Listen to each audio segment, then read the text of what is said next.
এই যা, কাল তো পুষ্পাঞ্জলি, দশকর্মার অতগুলো জিনিস গোছাতে হবে, সব ভুলে গেছি।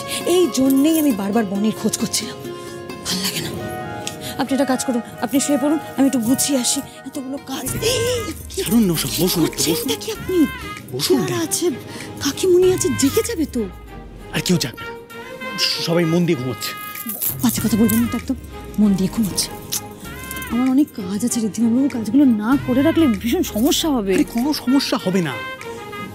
আচ্ছা ঠিক আছে, আমি নয় কালকে আপনাকে সাহায্য করব। বসুন।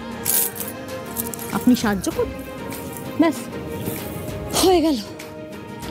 যেটুকু কাজ হতো সেটুকু আর হবে না। মানেটা কি? আপনি কি ঋদ্ধিমান সিংহ রায়কে আন্ডার এস্টিমেট করছেন? শুনুন, পৃথিবীতে না এমন কোনো কাজ নেই যেটা ঋদ্ধিমান সিংহ রায় পারে না। খালি বার ফটে। সিরিয়াসলি বলছি, আর কনফিডেন্টলি বলছি, সেটা আপনিও খুব ভালো করে জানেন। আর আপনিও আমাকে সময়ের সাথে সাথে চেঞ্জ হতে দেখেছেন, তাই আপনার এটা জানা উচিত যে ঋদ্ধিমান সিংহ রায়ের রাগ যতটা, ভালোবাসা কিন্তু তার থেকে দ্বিগুণ। ঠিক, একদম ঠিক কথা বলেছে। দেখেছেন, বললাম জেগে যাবে, শুনে পেয়েছে কাকিমুনি। লজ্জা, মাথা কাটা গেল। আপনার জন্য হচ্ছে সব। কি করছেন? কি করছেন দেখি আপনি?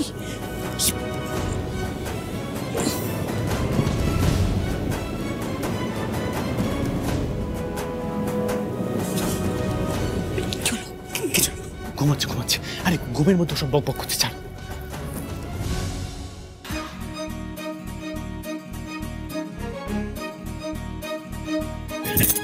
বলছি তো।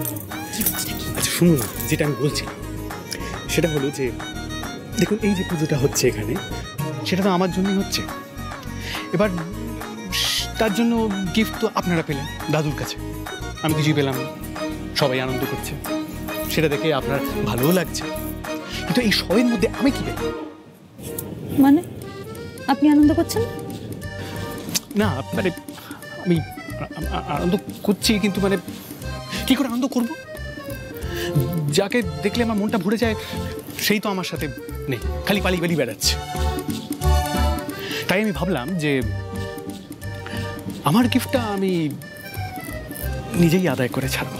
একদম না, একদম এগোবেন না। না দূরে যান, একদম অসভ্যতম করবেন না।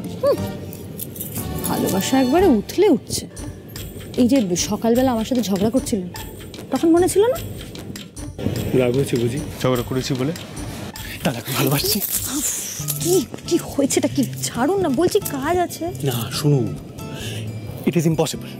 তার কারণ হচ্ছে, একজন মহান ব্যক্তি বলেছেন যে জীবনে অপরচুনিটি এলে কখনো ছাড়তে নেই। তাই আমি ঠিক করেছি যে আমার গিফটটা আমি আদায় করেই ছাড়বো আজ, যাই হয়ে যাক। কি কি চাই আপনি? কি চাই? ওয়েল, আমার যেটা চাই সেটা হলো,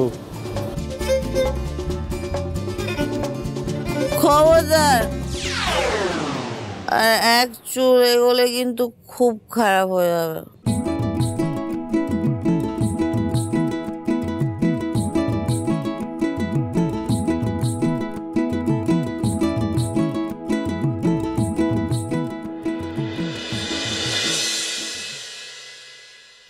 গুবলু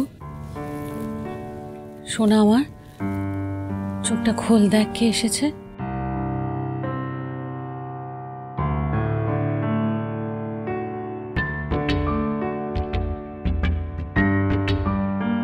বাবা, আর উঠতে হবে না বাবা, আমি এসে গেছি তো।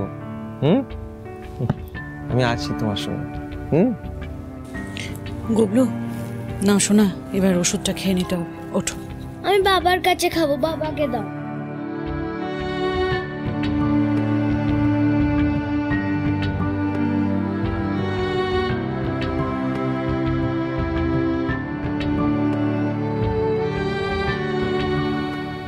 দাঁড়াও,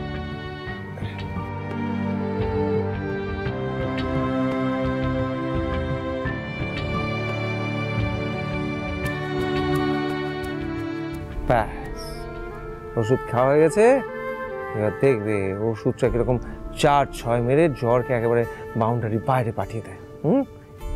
এক্ষুনি ঠিক হয়ে যাবে তুমি, বুঝেছ? ওষুধ খাওয়া হয়ে গেছে, এবার চুপচাপ তুমি ঘুমিয়ে পড়ো, কেমন?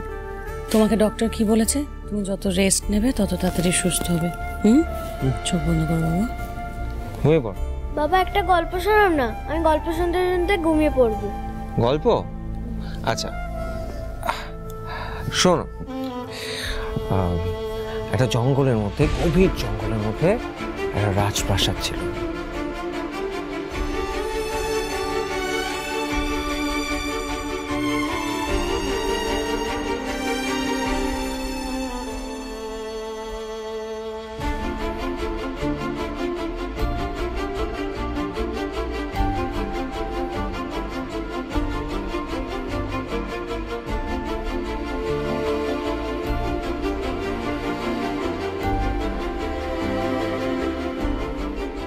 মধুশ্রী, ছাড়া পাওয়ার পর থেকে আমি তোমাকে কতবার অনুরোধ করেছি তোমার সঙ্গে দেখা করবো বলে। কতদিন পর তোমাকে আর গুগলুকে একসঙ্গে দেখছি আমি তো তোমার কাছে অনেকবার ক্ষমা চেয়েছি মধুশ্রী, তাও তুমি আমার সঙ্গে দেখা করতে চাওনি, কথা বলতে চাওনি। তাহলে আজ হঠাৎ এতদিন পরে তুমি আমাকে এইভাবে ডেকে পাঠালে? আমি তোমাকে ডেকেছি ঠিকই, কিন্তু বাধ্য হয়ে। গুবলুর কথা ভেবে আমি বাধ্য হয়ে তোমাকে এখানে ডেকে পাঠিয়েছি প্রসূন। কিন্তু তুমি যে জঘন্য অন্যায় করেছো তার জন্য আমি তোমাকে ক্ষমা এখন অবধি করতে পারিনি, আর ভবিষ্যতেও পারবো না। মধুশ্রী, তুমি আমার কথা শোনো, আমাকে বিশ্বাস করো।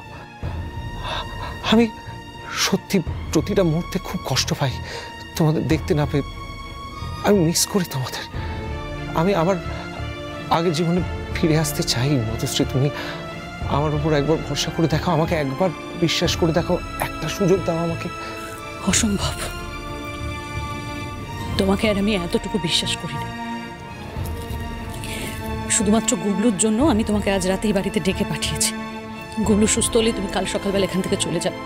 আমি সত্যি বলছি প্রসূন, আমি একদম চাই না যে এই বাড়ির একটা মানুষও জানুক যে তুমি আজ রাতে এখানে এসেছিলে। আমি হাত জোড় করে তোমায় রিকোয়েস্ট করছি, প্লিজ এই বাড়ির লোকগুলোর সামনে আমাকে আর এইভাবে তুমি হিউমিলিয়েট করো না। কাল সকাল হলে তুমি এখান থেকে চলে যাবে।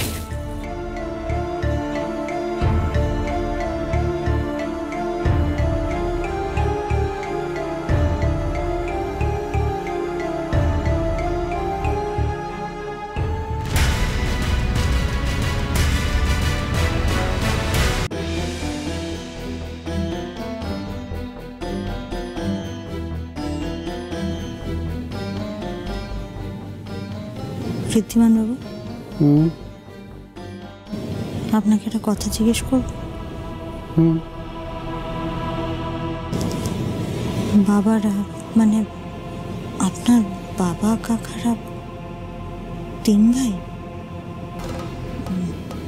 আরেক ভাই কি আছে? তিনি কে? কোথায় থাকেন এখন?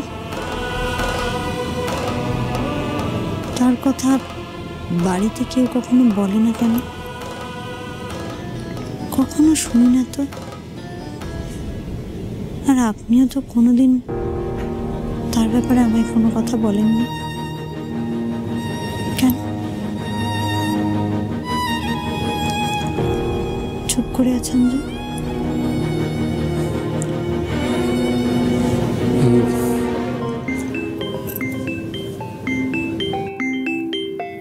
এত রাতে কে ফোন করছে? কি?